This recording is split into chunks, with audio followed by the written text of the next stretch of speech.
In this video, I decided to take on the challenge of spending one whole year in Stardew Valley. I'm a noob to the game, but I've heard great things, so I figured now was as good a time as any to give it a shot.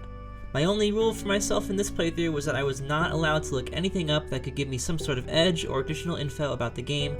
I just wanted to experience everything firsthand for myself and solve the mysteries inside with my own train of thought. I hope you all enjoy the short film you're about to see, and if you do, I would greatly appreciate it if you liked the video, and if you are feeling really generous, subscribing as well.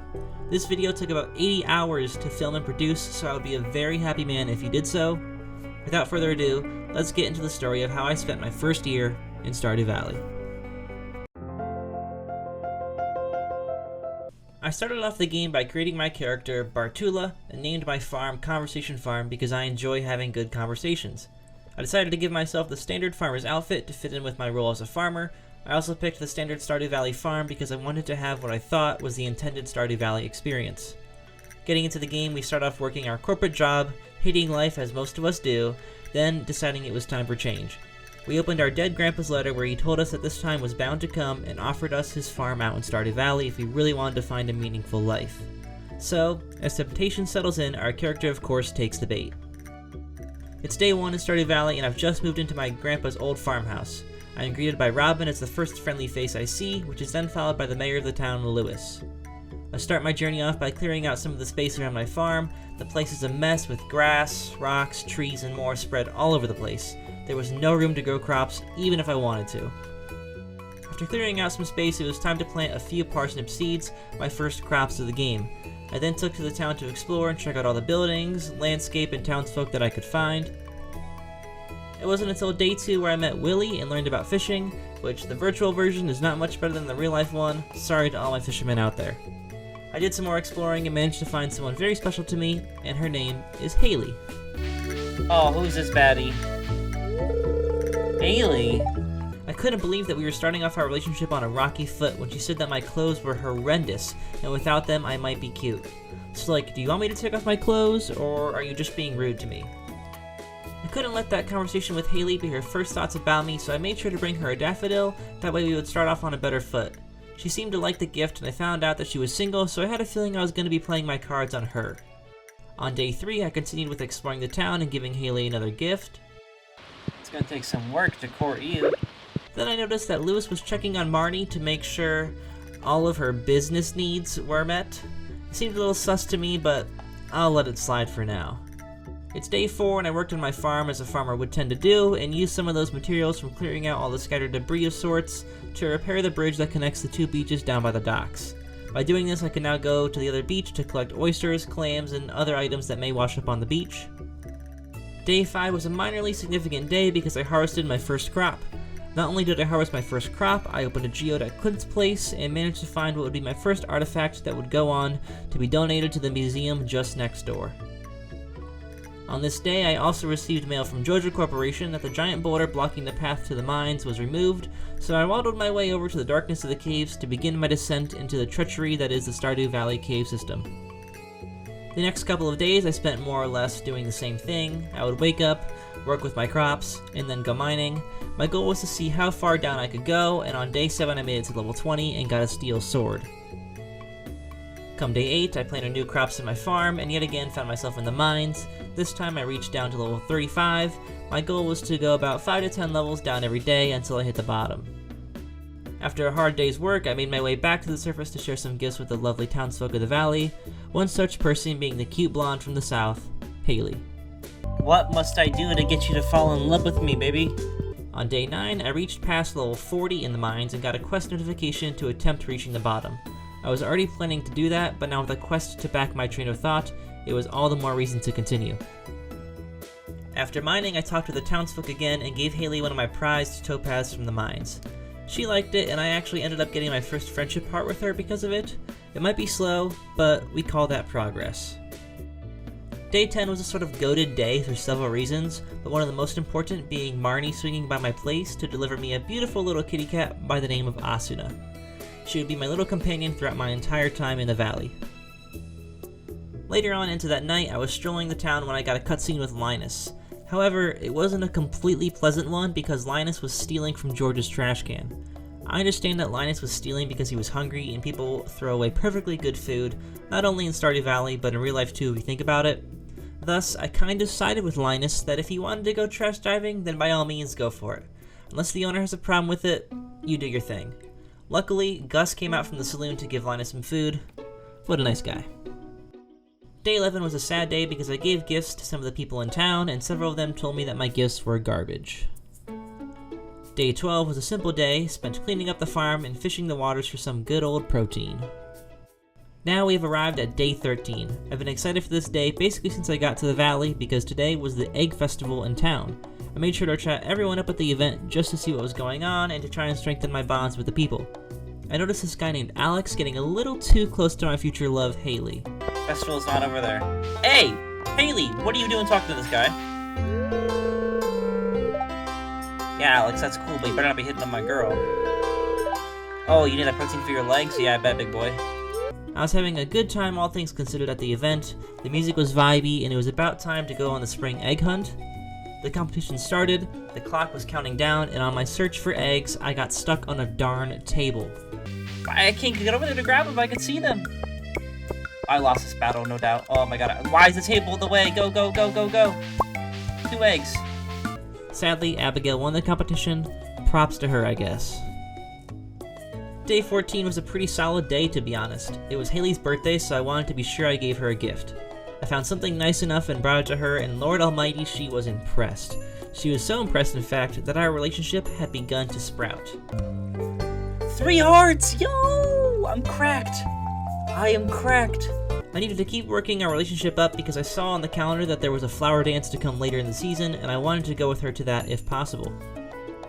Later in the day, I went mining and reached level 50, having received Tundra boots for my efforts. On day 15, I reached level 60 in the mines, getting a crystal dagger and leveling my combat and mining up to levels 3 and 4 respectively. Day 16 was one of significance because Mayor Lewis introduced a sort of hub in the town known as the Community Center. Well, it was once a hub for activities anyways. Now it was run down, and my job was to help restore it by making several material donations throughout my time in the valley. Of course, these donations were worth it because they often expanded the game after making enough of them. Oh, and I can't forget to mention that I did make it to level 70 in the mines and received the Master Slingshot. Now I can't lie to you all, day 17 got a little weird. I started the day off pretty much how I start every other day, by working on my crops. Shortly after, I made my way to the southwest region of the world to pull up on the Wizard's Tower. Here's where things got a little odd, to say the least. I ingested some sort of strange liquid which sent me into a spell of hallucinations. All I know is that I could now read Junimo's scrolls, and some other weird crap that I had seen. Also, I made it to level 80 in the mines and got Firewalker boots. At the same time as I am gearing up by making it further in the mines, I too am getting value from the materials I find because I can build more stuff and sell other items that I don't need for money. On day 18, I made some donations to the community center, which opened up more spaces for more donations in other areas of the building. I had what was probably my closest call in the mines to date, nearly dying but managing to survive. On day 19, I continued mining and found my first area infested with mobs. Following that area's defeat, I reached level 90 in the mines and obtained the Obsidian Edge. That sounds like a weapon straight out of Terraria. This journey led me to a level 5 mining skill where I chose the profession of miner to get more ores in each vein. So, it's now day 20 and I took a short trip to see Haley. When I arrived, she was in the middle of beefing with her sister Emily as to who would do what chores. I basically told Haley to stop being lazy and to help, even just a little bit. It was a good enough solution. Since my relationship with Haley has been growing over the past few weeks, I was finally able to get access to her bedroom. Some might say that's a pretty big step, virtual or not. Now, don't get me wrong, I definitely took this opportunity to see what she was hiding around in there.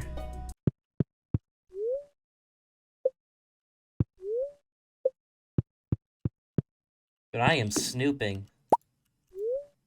After all that, I found myself back in the mines, and for the first time ever, I died on level 95. On day 21, I recovered from the lows of yesterday's death and put some sprinklers around the farm. That would definitely speed up my morning routine when it came to working on the crops. Then, I regained and went back to the mines to descend even further. I managed to reach level 100 today and was granted a star drop for my efforts. These are good to find because having one permanently increases my energy levels so that way I could do more throughout the day. Day 22, I made more donations to the community center and actually repaired the boiler room, which meant the minecart system in town was set to be repaired later that night. I found the Jojo Mart guy inside of Pierre's trying to steal some of the customers by offering them coupons to his own store. Then I reached level 105 in the mines and a level 5 combat skill, choosing fighter as my profession so that way I would deal 10% more damage. Day 23 was spent upgrading my farm with more sprinklers. The shrine at the back corner of my farm told me to wait for my grandpa's return on the dawn of my 3rd year. Well, provided I even make it that far, I am definitely curious to see how that old man would find his way back to me. So here we are, day 24 of spring, and it's finally the day of the flower dance. I was super excited for this event. Upon arriving, the vibes were fairly good as I chatted everyone up. During conversation, I was building up the courage to ask the prettiest girl in town, Haley, to dance with me. Now, if you've ever gone to a middle school dance in your life, you probably know a similar feeling. Anyways, here's what happened.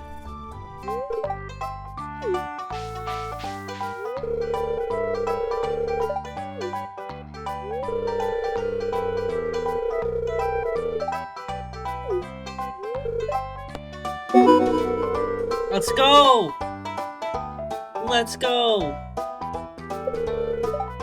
Yes! Let's go! She said yes, boys!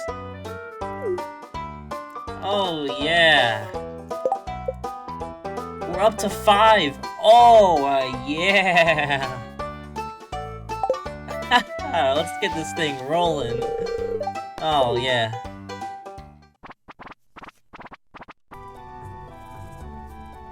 Yeah, no big deal. Haley said yes. Clearly she's interested in me. And even better, the cherry to top it all off. During the dance, that friend Alex that always tries talking to her, he sat on the sidelines and watched as we had a grand old time dancing away in the spring breeze. On day 25, I went to Haley's place and helped her open a jar with my big, strong farmer arms. Then I proceeded to reach level 105 in the mines. Day 26 was a pretty sweet day for me. I started off by opening some geodes with the quiet, reserved man that is Clint. Using what I obtained from those, I made some donations to Gunther at the museum, followed by my trek into the mines where I found myself reaching the bottom, level 120, where I received an item known as the Skull Key.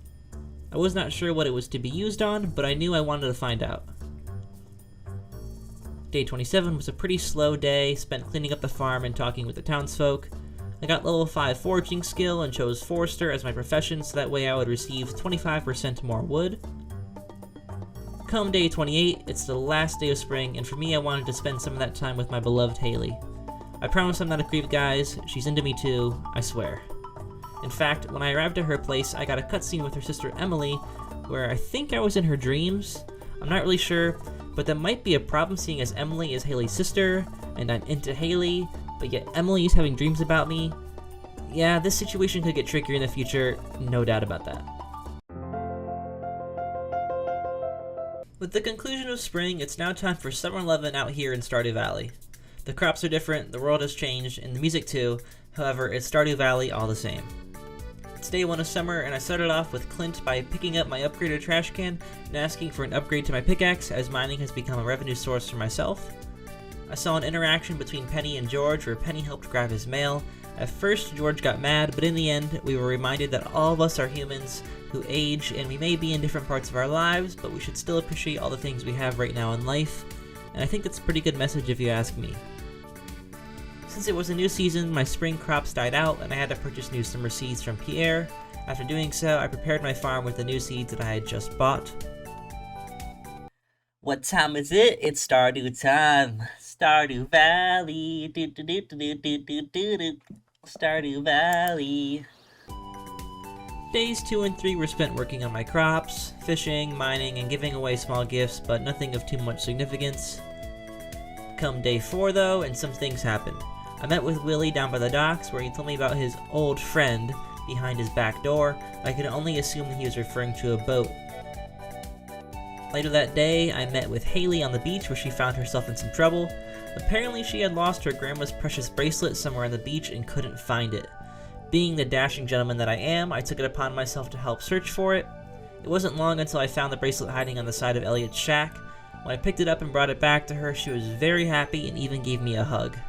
It may be slow, but that physical touch barrier has now been crossed. Slow gains, baby. Slow gains. Then I met with Robin and paid for her to start building a coop for some animals for me. I then explored the bathhouse and was left to wonder what the relevancy of this place is or would be. And then I did some light fishing, managing to reach level 5 fishing where I chose trapper as my profession. And no, I'm not talking about drug trapping, I'm talking about trapping the organisms of the sea with crab pots. On day 5, Robin's hubby, Demetrius, showed up at my house and turned my little cave into a mushroom farm of some sort. Come day 7 of the summer, Robin finished building my coop and Clint finished working on my steel trash can. The townsfolk were pulling through for me, and I appreciate that. Later in the day, I found Vincent and Jazz playing down by the sewer pipes. The two of them got scared by whatever was supposedly inside, as did I as well. From this little endeavor, I found out that Gunther likely holds the key to get inside the sewer system. It was just a matter of how do I get that key from him now. I then went to Marnie where I purchased my first chicken, Gotzers.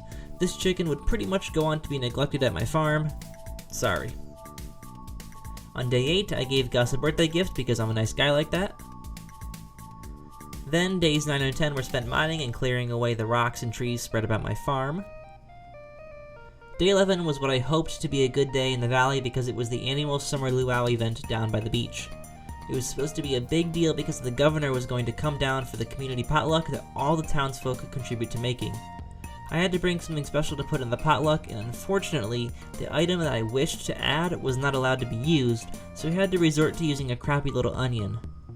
Well, that turned out to be a bad idea because I ruined the entire potluck, and the governor said that the food was disgusting, so yeah, that's how my day went. To make matters even worse, the following day I was down in the mines and met an unfortunate death, or in this case, I passed out in the mines only to be saved by my pal Linus. Days 13 and 14 were spent buying and planting new seeds in my farm. Also, I placed syrup extractors on a few trees I had around the farm. Then on day 14, I found Mayor Lewis's shorts on the floor of Marnie's bedroom for some odd reason. I'm no detective here, but that is a sus find if I've ever seen one. When I brought the shorts back to Lewis, it felt like he was low-key threatening me to not tell anyone about what I had seen. Could this be Lewis's sneaky link? Question mark? Days 15 and 16 were pretty much like the days of the past, spent mining and working on my farm with new seeds and such. I found that as the days go on in Stardew Valley, I have fallen into a routine of what I do each day, with the occasional variation depending on what's going on. It's very much so starting to resemble the routines people follow in real life, which is kind of cool to see, but also kind of not because I play video games for other reasons than to routinely water crops. On day 17, I picked up a steel axe from Clint. He has been a fellow to my heart as he continuously upgrades my tools. I was able to take this new axe to the west side of the forest area and break through a fallen log that gave me access to the secret forest. Oh, also, a train passed through Stardew Valley and I have no idea why that matters and if it does anything because I found no significance in the event.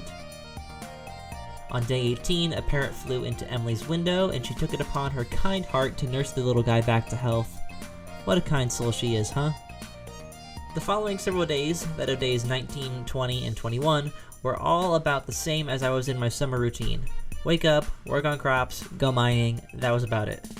However, on day 21, I visited Haley at her home, which I've been doing like every day as a part of my routine. And no, it's not stalking, it's called love, people, alright? If you felt it, you would know.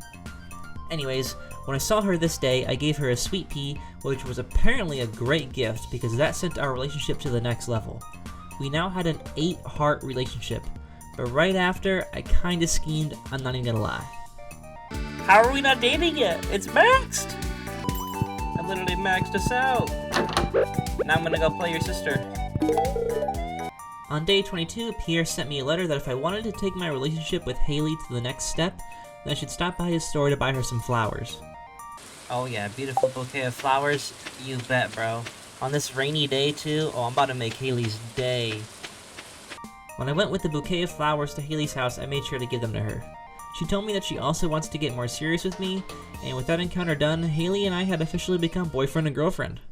It may have taken me a while to get there, but boys, if this teaches you anything, It's that persistence can occasionally win, even if at first they think you're just an ugly farmer. So get out there and make it happen. Oh, but it helps that I have a slightly invincible aura around me, and when I say that, I will divert to this example.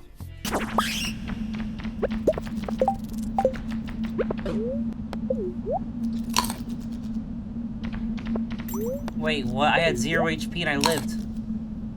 Yeah, somehow I lived with 0 HP. I don't really know how, but, you know, I take those. Anyways, I also reached level 5 farming and chose tiller as my profession.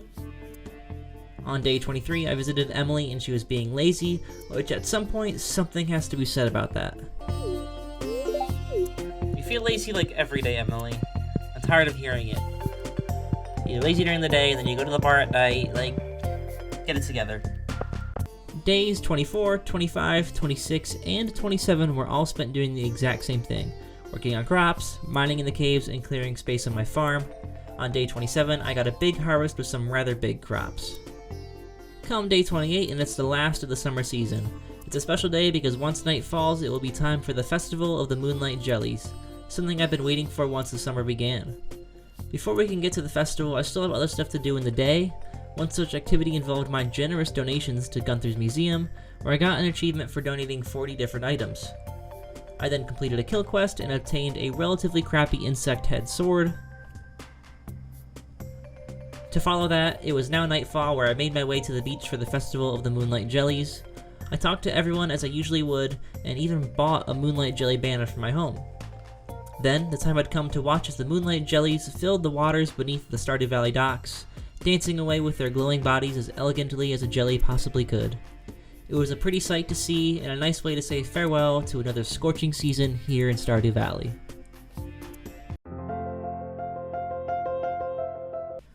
With the closing of one season, we have the opening of another. As the Moonlight Jellies danced away the summer, the flying leaves blew in the fall. On day 1 of this new season, I started out buying new fall seeds from my friend Pierre.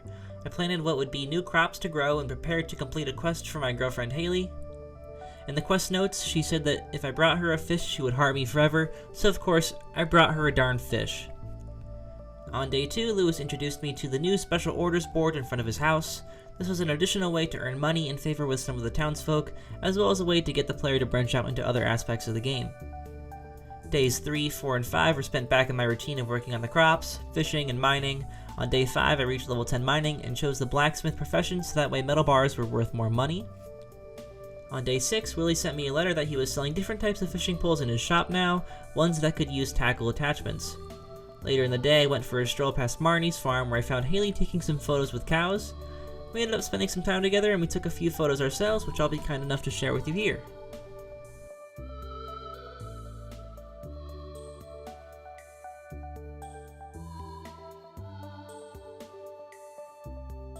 With my new profession out of mining, I sold a stockpile of goods I'd been saving in a chest and found myself with a whopping 62,000 gold coin payout at the end of it.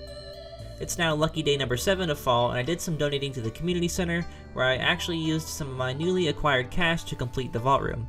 This meant that the bus system would now be repaired overnight by the Junimos. I also used some of the coins to ask Clint to upgrade my pickaxe to gold tier. Then, as I slept under the warmth of my grandpa's roof, the Junimos took to work as they repaired the bus to Calico Desert. On day 8, Linus asked me to help him find his blackberry basket. I spent the rest of days 8 and 9 pretty much scouring every corner trying to find the basket to no avail. It's glorious day 10 of fall, my favorite season in real life, but not so much here in the valley. I brought my lovely girlfriend a beautiful sunflower as a delightful gift to jumpstart her day. Well, it turns out she loved it. In fact, it's her favorite thing. That brought our relationship up to 10 hearts, the most it could possibly go. The only thing on my mind now was how am I gonna move in with this girl? Later that day, I took the bus to Calico Desert for the first time. I found out just what the skull key was, that it unlocked the door to the Calico Desert mines. Then I met Sandy and her bodyguard in the shop on the south side of the desert. Day 11 was spent doing the normal routine along with searching for Linus's lost, maybe even hidden, blackberry basket. I couldn't find this thing anywhere. On day 12, things spiced up a little bit because Key sent me 10,000 gold coins for doing it, as he said. Then I bought an eel from the cart merchant for the community center. Following that, I went to the Calco Desert Mines and did some work down in there, where I got my first prismatic shard. I did not know what these were for, but they seemed important. Also, this day I got level 9 combat and 8 foraging, so my skills were reaching their peaks. Day 13, I spent my time giving blackberries to everyone around town. They all seemed to like them pretty much. I even talked with Haley, who didn't know what to do with her boredom, and I suggested that she do watercolor painting. Who knows, maybe if it's good enough I'd even consider displaying it in my home. I can't forget to mention that I met with Linus up by his tent, not to talk about his basket, but instead to discuss our relationship. He considers me a good friend, and so he shared a little secret with me about how to make wild bait. Arriving at day 15, I had no idea what I was in store for. I was going to be a popular man today. It started off simple, with Marty showing up at my house asking for cave carrots, to be followed by Lewis giving me a mini shipping bin to place around town. I went and saw my girlfriend at her house when she opened up to me even more. She actually showed me her dark room, which was behind the door in her bedroom. While we were in there, things did get just a little frisky if I had to say so. We had our very first kiss, and it only took dating and being in a dark room to make it happen. But hey, she also had been waiting for me to make a move and turn down the lights, so who's to say what happened after that? It won't be me. Yo, she turned on the lights? Oh no. If all that wasn't enough, I went over to Robin's house to find her whole family in a sort of debate. She was showing off her new bed design, and there were mixed opinions in her household. I told her that the bed looked nice, because it did, and that bought me favor with only half of their house. Demetrius got salty about it because he saw the whole thing as a waste of resources. You know what? Whatever, Demetrius, go cry about it. Then, being the idiot that I was, I just then found out that when talking with Robin, there was an arrow button in the menu screen that would allow me to construct other building types. No way, has this button been here the whole time? I never saw it. Yo. So dumb. So dumb. There's been stuff here the whole time. Oh my gosh. So here we are now. It's day 16 of fall in Stardew Valley, and it's time for the Stardew Valley Fair. I was told to bring a set of 9 items to show in a contest that would be judged by Mayor Lewis. Before the judging was to begin, I spoke with everyone at the fair to catch up with them. I made sure to play every game that was available, and farmed the target shooting game for star tokens so that way I could buy a star drop from the shop. After making enough tokens, I did just that and proceeded to set up my item display for the contest. Lewis went ahead and judged all the stands and gave mine a rating of 99, which netted me a nice little first place prize, which I was delighted to see. On day 17, I met with Sebastian and Sam during their jam session to talk music. Not my kind of setting, but, you know, I respect it. Then I went to the beach and found Sam again, but this time he was with his brother Vince. Vince was sad because their dad isn't around due to the military, and Vince is convinced it's because their dad doesn't like him. It's obviously a really sad thing to see, and it's something that actually happens in real life, so my heart went out to both of them. Days 18 and 19 were spent following my routine with the occasional gift or item drop off to someone in the town, but nothing of major significance, you know, just normal life. Come day 20, and I was finally under the impression I was going to make headway with Haley when it comes to moving in together. I went and talked with the old mariner at the beach, where I was unfortunately told that in order to get Haley to move in with me, I needed to get a bigger house if we were going to have a happy marriage. I was sad because I didn't think that materialistic things would get in the way of our happiness, but apparently size does matter, folks. In attempts to raise money for a house upgrade, I went to the Calco Desert Mines. I was trying to reach level 50 to see if there would be any sort of reward like there was in the first set of mines I was in. I only made it to level 36 this day, and no rewards up to that point aside from what I physically mined while I was down there. On day 21, Demetrius was trying to big body me. When I say that, I mean I was chilling at his house with him and his daughter Maru, you know, just doing our whole science thing, when she stepped out and left Demetrius and I to talk. During that alone time, Demetrius subtly suggested that I better not mess around with this special girl. I was like, okay bro, first of all, chill with that, and second of all, I don't even want her, I already have a boo with Haley, like, what are you even talking about? So after that little debacle, I spoke with his wife Robin about upgrading my house. We made the plans for it, so once it was finished, it was all about setting things up with Haley. On my way home from Robin's house, I actually walked right past Linus's blackberry basket without even knowing it. Oh, and I bought a cow. On day 22, I found out there are dinosaurs in the game. Day 23, I spent slaying out the monsters in the mines. And then on day 24, my house upgrade finished. I was feeling pretty bougie, I just needed to wait for the right opportunity to get Haley to move in with me.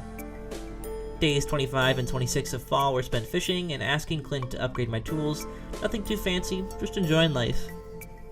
Then, on day 27, it was a day of festivities in the town. At night, the town was going to have the Spirits' Eve festival, so before that commenced, I did some fishing and slaying of monsters to get into the Spirits' Eve spirit, so to speak. Then, once the event had started, I made my way to town center. I found a gleaming display of spooky sights with skeletons and bush mazes. I made my way through the dark and scary bush maze to find a dead end. But not just any dead end. There was a break in the bushes that led to a secret cave, which upon exiting left me at a hidden chest containing none other than a golden pumpkin of supposedly high value. The last and final day of the fall season had now come.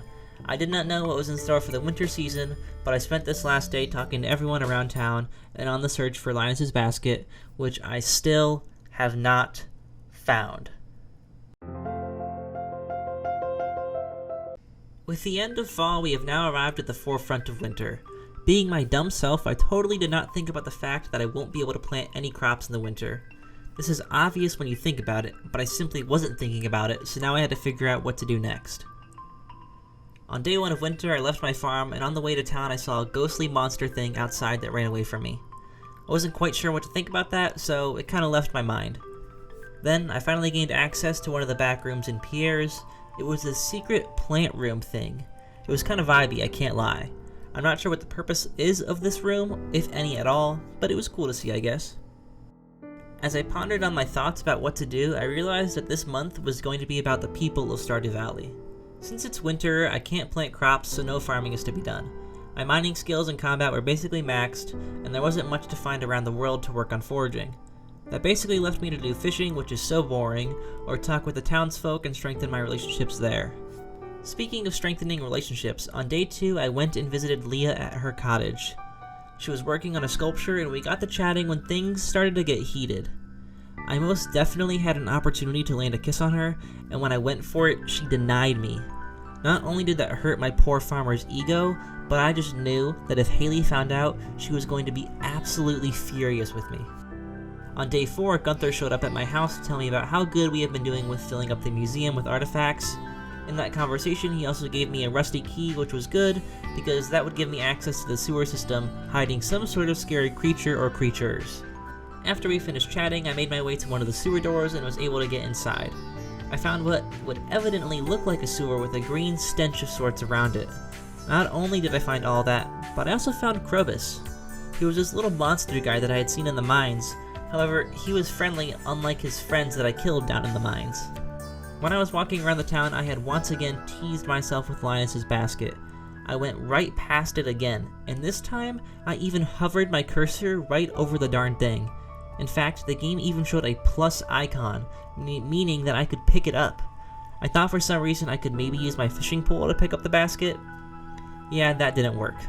Then I was like, oh well, and continued onward and forgot about it. I cannot believe the amount of times I've gone by the basket without actually knowing how to get it. Then on day 6, Emily showed up at my house to tell me how my farm looks great. I'm not really sure what that means because it's winter and I have no crops growing, so there's nothing really to see, but okay, thanks I guess. Then I gave Emily an amethyst on behalf of Clint. He has a crush on her and is too wimpy to make a move himself, so I helped him out with that. Unfortunately for him, Emily took it as a sign of interest from me, which is problematic because she ended up giving me a smooch for the kind gesture.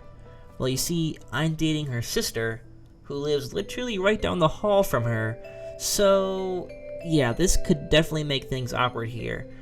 I'm getting denied my Leah. Emily is kissing me without asking, all while I'm dating Haley. Oh, and I got level 10 combat by the way, and chose Brute as my profession to again deal more damage. Day 7, Pierre showed up at my house to tell me to only buy his seeds this upcoming year. On day 8, the town held an ice fishing festival event.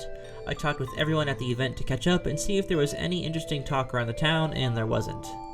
Then I competed in the ice fishing competition, managing to net myself 6 fish and pull out the dub, winning some fishing gear for my efforts.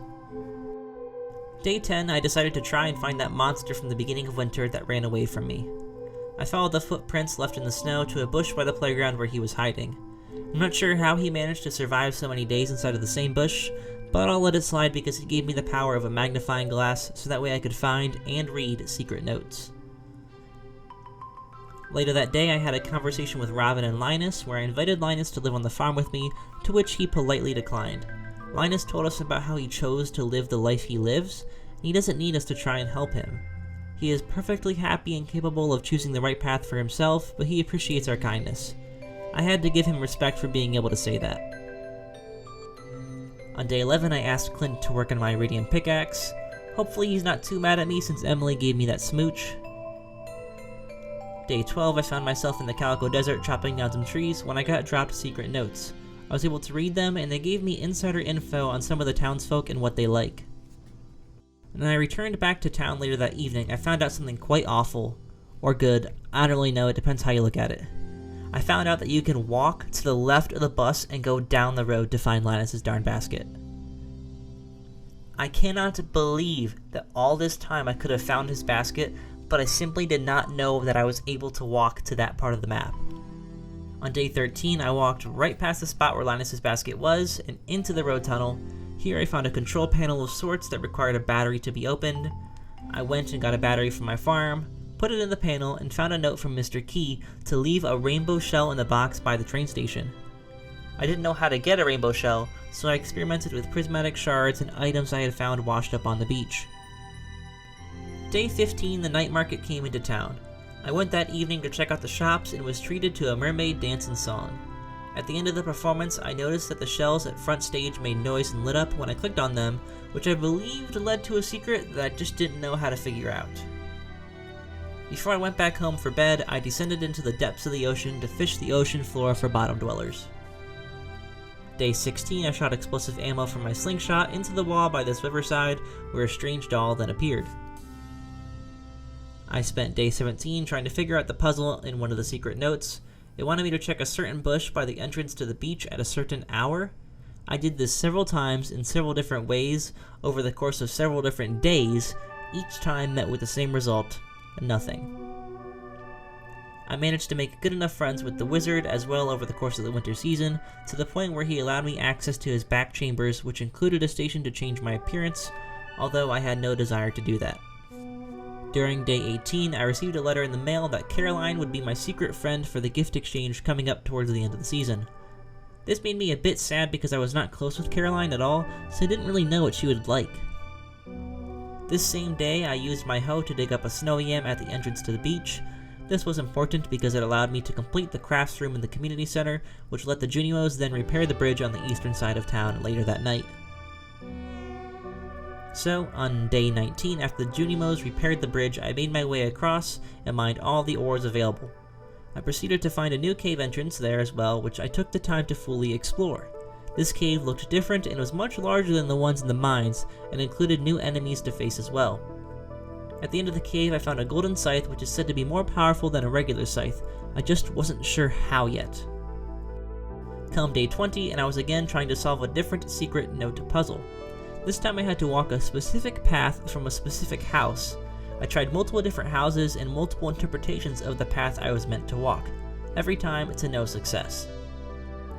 Later that night, I brought some syrup to the secret forest on the west side of town, where I traded with a bear my syrup for his knowledge, which allowed for salmon berries and blackberries to triple in their value. On day 21, I surpassed level 50 in the Calico Desert Mines and still hadn't received any awards for going that deep. My relationship this month with Clint was a growing one, as seen on day 22 in the saloon. I had met with Clint there, where we had a heartfelt conversation in which he told me how he has terrible luck with women and how all the girls seem to like me. I told him to treat women the same as men and maybe that would help him out. Then his crush Emily came around and of course, he choked.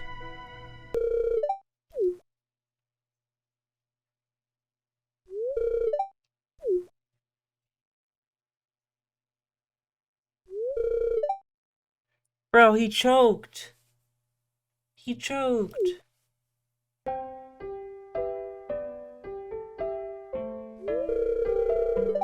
Day 24 I spent trying to go even deeper into the Calico Desert Mines. I reached level 65 and got absolutely nothing for it. I wondered if there was even a bottom to these mines, or what. When I went to sleep that night, I had also seen a flying Santa soar across my screen.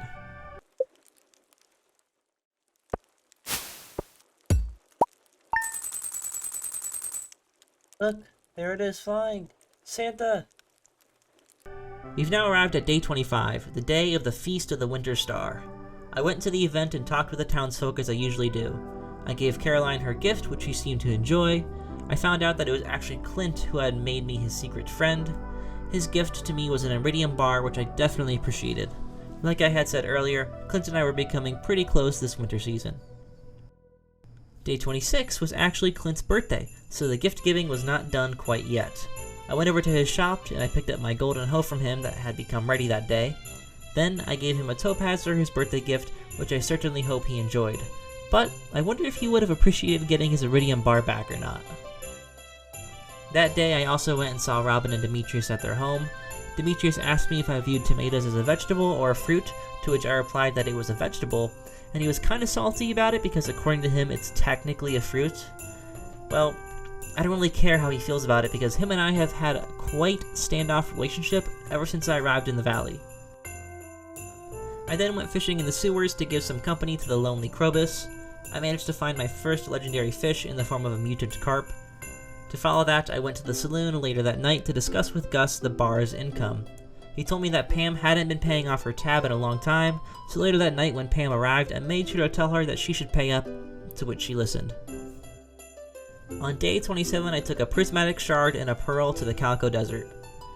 There are these 3 pillars with a circle in the middle of them that I figured I could place one of these items at to maybe do something.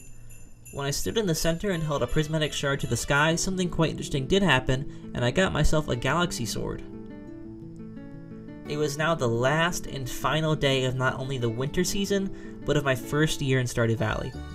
I wanted to spend it talking with the townsfolk and finishing one last secret note puzzle. I went ahead and gave Penny a gift and received word that I had reached a 5-heart friendship with 10 people after that. Then I went to this specific bush above the playground because at a certain hour, only on the last day of the year, a specific item could be found in that bush, and in this case that item was a Junimo plush. That had me a little bit disappointed. But then that was it. I basically spent the rest of my final day doing nothing of particular interest and just reflected on my time spent here.